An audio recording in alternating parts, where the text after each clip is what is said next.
শুভ সকাল সবাইকে। সবাই কেমন আছো? আশা করছি সবাই খুব ভালো আছো, আমিও ভালো আছি। আমি ঋতু মল্লিক ব্লগে তোমাদেরকে জানাই অনেক অনেক ওয়েলকাম আর অনেক অনেক ভালোবাসা। এখন চলে এসেছি পূজার ঘরে, আর দরজা বন্ধ থাকে কারণ এই যে আমাদের বাবুর জন্য মানে বাইরে বেরিয়ে একটু দুষ্টুমি করার চেষ্টা করে, যার জন্য পূজা দরজা দিয়ে রাখে। আর এই ঘরের মধ্যে খাটের উপরে খেলা করছিল। আমি এসেছিলাম মাছ নিতে, সেই ফ্রিজের মধ্যে মাছ ছিল, ভোলা মাছ। তো সেই ভোলা মাছ আজকে রান্না করব। মাছগুলো কেটে তারপরেই ফ্রিজে রেখেছিলাম, তো এখন ওই বরফ জমে রয়েছে, সেই মাছগুলোকে একটু মানে নর্মালে আনার জন্যে কলপাড়ে নিয়ে যাচ্ছি। আর তাজা জল দিয়ে ধুলে কি হয়, বরফটা খুব তাড়াতাড়ি ছাড়িয়ে যায়, তো বেশিক্ষণ ভিজিয়েও রাখতে হয় না, খুব তাড়াতাড়ি মাছগুলো নর্মালে চলে আসে। তো সময় বেশি থাকলে কি করি, মাছগুলোকে ভিজিয়েও রাখি, কিন্তু আজকে হাতে অল্প সময় ছিল, একদম সকালবেলায় এই মাছগুলোকে মানে ফ্রিজ থেকে বার যে করবো সেটা মনেই ছিল না। ঠিক রান্না করার আগে আগে মনে পড়েছে মাছের কথা। তো আজকে আমি এই ভোলা মাছটাই রান্না করব, আর এই মাছটা শুধু আমি খাবো আর বরমশাই খাবে। পূজা, ঋষিকা, দ্রিজা এরা কেউই এই মাছ খায় না।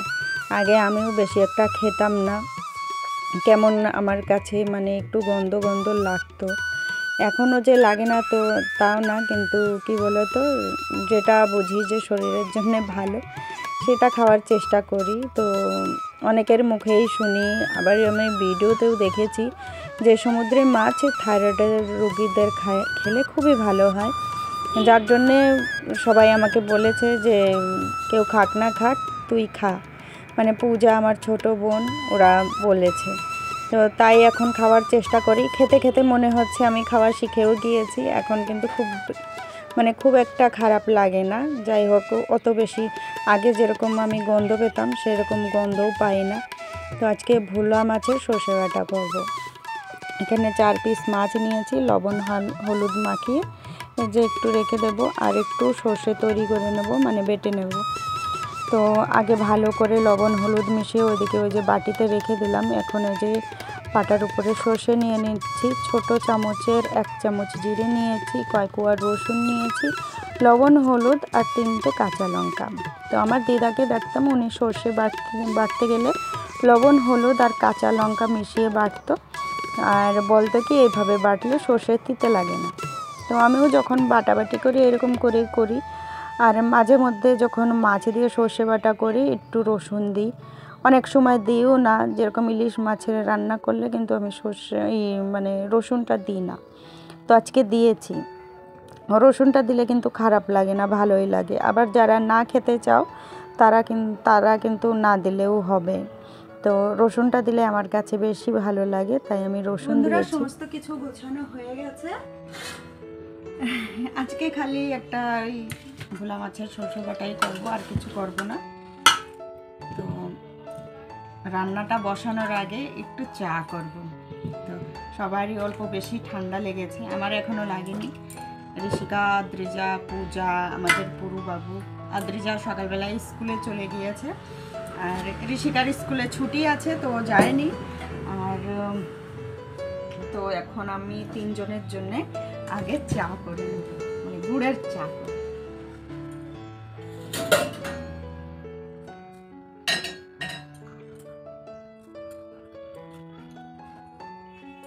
তো এখন আমি 3 কাপ মতন গুড়ের চা করব।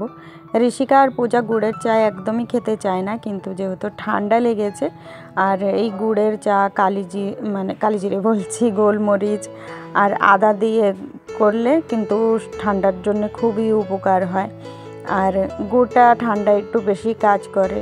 আর এমনিতেও আমাদেরকে একটু চিনি থেকে দূরই থাকলে ভালো হয়, কিন্তু আমরা থাকতে পারি না, যেহেতু চিনিতে কোনো ফ্লেভার থাকে না, যে জিনিসে দাও সেই মানে তার ফ্লেভারটা পাওয়া যায়, কিন্তু গুড়ে তেমন হয় না। গুড়ের একটা আলাদা ফ্লেভার আছে, কোনো কোনো জিনিসে কিন্তু ওই ফ্লেভারটা ভালো লাগে না। তো কি আর করা যাবে। এমনিতে তো আমি দুধ চা খেতে ভীষণই ভালোবাসি, কিন্তু বেশ অনেক দিন হয়ে গিয়েছে এখন দুধ চা খাচ্ছি না। মন চাইলে, যখন খুব মন চায় তখন এরকমভাবে গুড় দিয়ে আমি চা করে খেয়ে নিই। আর বেশিরভাগ তো আমি এখন চাই খাচ্ছি না, মানে ভালো লাগে না, মনে হয় কি চা খেতে গেলে মনে হয় দু চার কথা আরও মনে পড়ে যায়, এমনটা হয়। কিন্তু এখন সবার ঠান্ডা লেগেছে, আমার যেহেতু লাগেনি, ভাবছি যে খেয়ে মানে করে রাখি, নিজেকে একটু মজবুত করে রাখি, না হলে কিন্তু ঠান্ডা লেগে গেলে খুবই মানে খুব খারাপ হবে। তো ওদেরকে চা দিয়ে এসেছি, চা খেতে খেতে ভাবলাম চলো রান্না বান্না শুরু করে দিই। তার আগে এই যে প্যাকেটে বাদাম রয়েছে, তো আমি বাদাম ভেজে ছোকলা তুলে রেখে দিই, কারণ মাঝে মধ্যেই খিদে পেয়ে যায়, মনে হয় কি কিছু একটা খেলে ভালো হয়। ওই বেশি না, 2-4টে বাদাম নিয়ে আমি খেয়ে নিই, তো মনে হয় যে না ঠিক আছে, কিছু খেয়ে নিয়েছি, এবার ঠিক আছে। তো এখানে ছোকলাগুলো দেখতে মনে হচ্ছে যে অনেক বেশি পুড়িয়ে ফেলেছে, কিন্তু না, ওই ছোকলাগুলো পুড়ে গিয়েছে, কিন্তু ভিতরে বাদামগুলো খুব সুন্দরভাবে ভাজা হয়ে গিয়েছে। ওই কাঁচা কাঁচা টাইপের বাদাম থাকলে আমি কিন্তু একদম ভালোবাসি না, মনে হয় খেলে আরও বেশি গ্যাস হয়ে যায়। আর খুব সুন্দরভাবে যদি ভাজা থাকে বাদামগুলো, আমার খুবই ভালো লাগে। তো ওইদিকে থালায় রেখে দিয়েছি, বাদামগুলো ঠান্ডা হোক, তারপর ছোকলাগুলো ছাড়িয়ে কোটার মধ্যে রেখে দেবো। তো এই যে তোমাদেরকে দেখিয়ে দিচ্ছি যে উপরে দেখা যাচ্ছে ছোকলা পুরো পুড়ে গিয়েছে, কিন্তু বাদামগুলো দেখো, বাদামগুলো কিন্তু পোড়েনি, খুব সুন্দরভাবে ভাজা হয়ে গিয়েছে। আর ওইদিকে ভোলা মাছ আমি ভেজে নিচ্ছি আস্তে আস্তে করে। তো আজকে ভাবলাম চলো ভোলা মাছের সর্ষে বাটাটা তোমাদের সাথে আজকে শেয়ার করি যে আমি কিভাবে রান্না করি।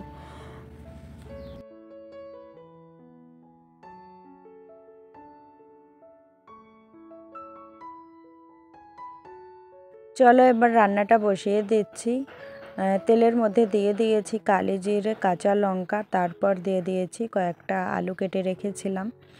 আর সর্ষে বাটার মধ্যে আলু দিলেও কিন্তু ভালোই লাগে, তো আমি অনেক মাছের সাথে আমি আলু দিয়েও সর্ষে বাটাটা রান্না করি, খেতে কিন্তু বেশ ভালোই লাগে।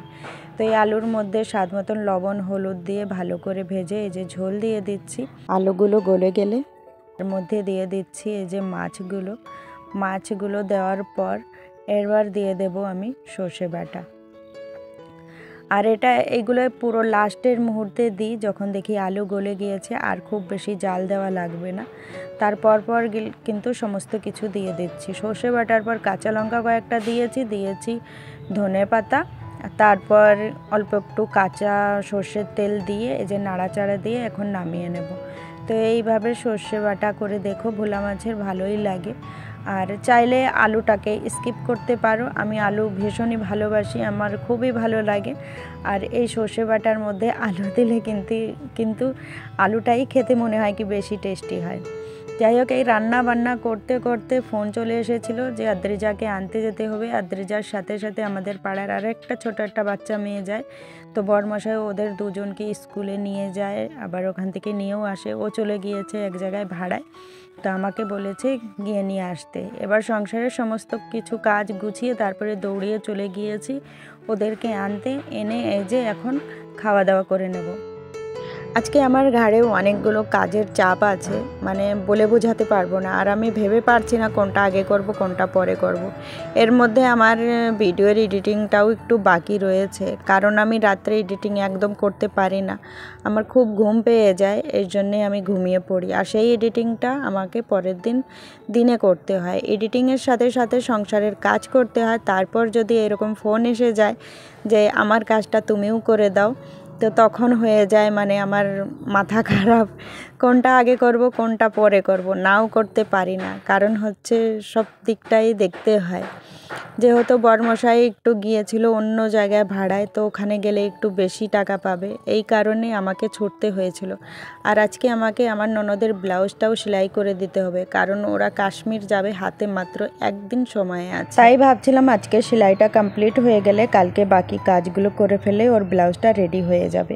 কিন্তু আজকে সমস্ত কিছু সারতে সারতে এত সময় লেগে গিয়েছে যে আমি ব্লাউজটা আজকে কমপ্লিট করতে পারিনি। হ্যাঁ, মেশিনে এই যে বসেছি, আগে শাড়ির আঁচলটা সেলাই করে নেব। আর ও কিনেছিল একটা টিস্যু শাড়ি, যেহেতু কাশ্মীর যাচ্ছে ওখানে গিয়ে একটু শাড়ি পরে ভিডিও করার ওর ইচ্ছা আছে, তো এই দিকটাও খেয়াল রাখছি যে ওর ব্লাউজটা যেন সুন্দরভাবে করি আর তাড়াতাড়ি করে ফেলি। সারাদিন অনেক পরিশ্রম করেছি, কিন্তু এই কাজটা আর কমপ্লিট করতে পারলাম না। কালকে আমাকে ধৈর্য ধরে একদম শান্ত মনে ব্লাউজটাকে সুন্দরভাবে সেলাই করে দিতে হবে।